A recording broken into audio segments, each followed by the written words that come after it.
C'est au cours d'un atelier réunissant les services étatiques et non étatiques, notamment les organisations internationales, nationales et provinciales, ainsi que les agences du système des Nations Unies, que la division provinciale d'Ijar, famille et enfants de l'Ituri a procédé à la présentation et au lancement de ce plan de travail biennal ce jeudi 30 avril 2026 à Bougnan. Un plan de travail qui s'articule autour des 5 piliers stratégiques principaux, à savoir la gouvernance et le leadership de la division provinciale d'Ijar, famille et enfants de l'Ituri, le JAR, la famille, les enfants, ainsi que la coordination et le suivi au programme de sensibilisation et autres actions. Il vise à instaurer une planification harmonisée des efforts de différents intervenants du secteur. On l'amène, on dit que non, c'est un expert devant les gens, en train d'occuper les gens 3 jours, 4 jours. Or, ce sont des choses que vous pouvez résoudre.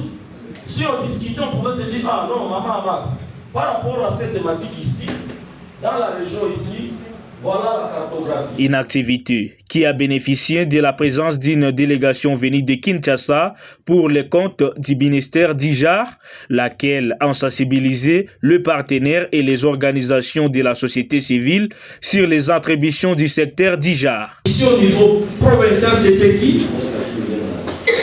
Cette initiative a été présidée par l'autorité provinciale à travers son représentant qui a relayé fidèlement les instructions du gouverneur militaire aux partenaires, notamment celle de s'aligner sur ces plans de travail et d'associer la division d'Ijar dans toutes les activités.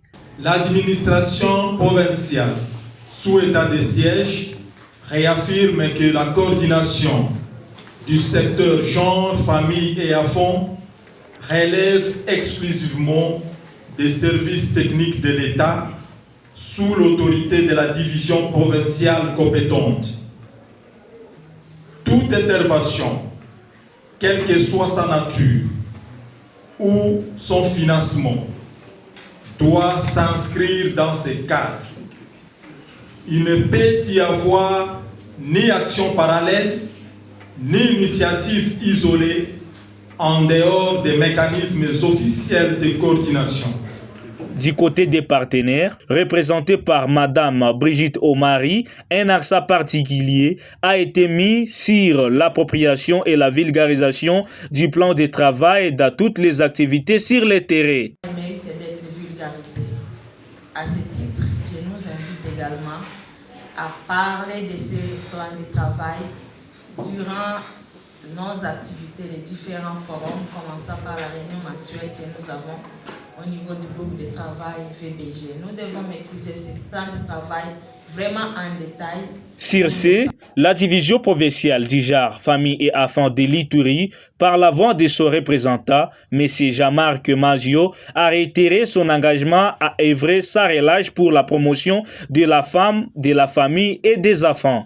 Nous organisons ces processus sous le leadership de notre ministre du genre qui a lancé le coup d'avoir au niveau national en nous partageant déjà les plans de travail pour le ministère du genre au niveau national.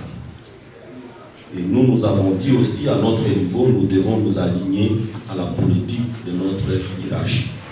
C'est ce qui nous a poussé d'élaborer aussi notre outil de planification parce que nous comprenons c'est devenu maintenant un mode opératoire pour notre administration. Il est important de noter que ces plans de travail de 10 ans présentés et lancés officiellement constituent un outil de référence et s'alignent sur les politiques nationales afin d'assurer des interventions cohérentes et efficaces et d'améliorer la qualité des actions à mener au cours des 2 prochaines années en faveur de la population iturienne. Au regard des enjeux liés à la promotion d'Ijar, à la protection des familles et au bien-être des enfants.